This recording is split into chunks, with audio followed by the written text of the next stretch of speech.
In this tutorial today, we'll be painting 5 tea and coffee cups with watercolor and explore a fun way to add in some easy patterns into the painting.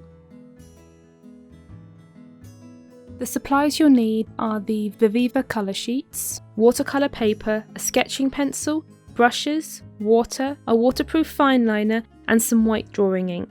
You can of course substitute any of the supplies for ones you already have at home. To begin, we will start by sketching out each element, beginning first by lightly sketching 5 rough marks onto the paper. This is just to help space out the placement and to ensure that all the objects end up fitting nicely onto the page. You can pick any layout you like. Here I'm going to be placing 3 objects on a top row and then 2 objects on a bottom row. Sketching out these rough marks first and deciding on a placement will help to prevent running out of space later on. After that, each object was sketched in, and as always I started with the main outline first and then added in the smaller details. It's often helpful to sketch in small short lines with the pencil rather than to try and make one long continuous line all the way around the shape. After the tea and coffee cups were sketched in, I added in a background strip, making sure that the objects were overlapping the lines on the top and bottom.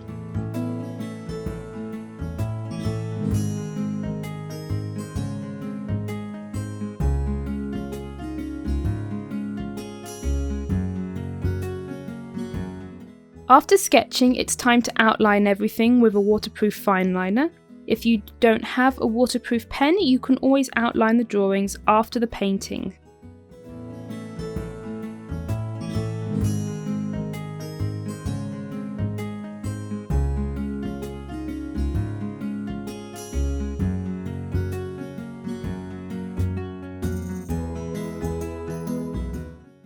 Once the first tracing is complete, you can rub out the pencil lines and then go back round each object again to bulk up the outside lines.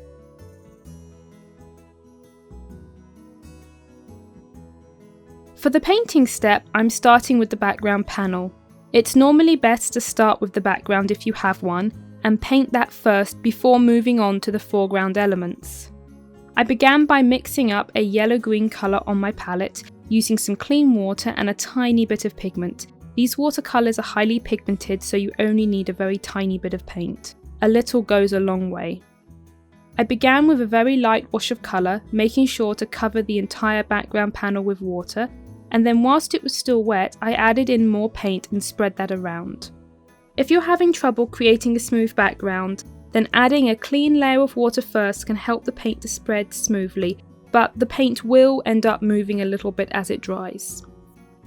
After the background is dry, it's now time to paint the tea and the coffee cups. The first layer of colour will be a simple flat wash. Mix up a little bit of pigment with water and then colour block in each shape. You can play around with different colours and combinations here and paint in the tea and coffee cups with whatever colours you'd like.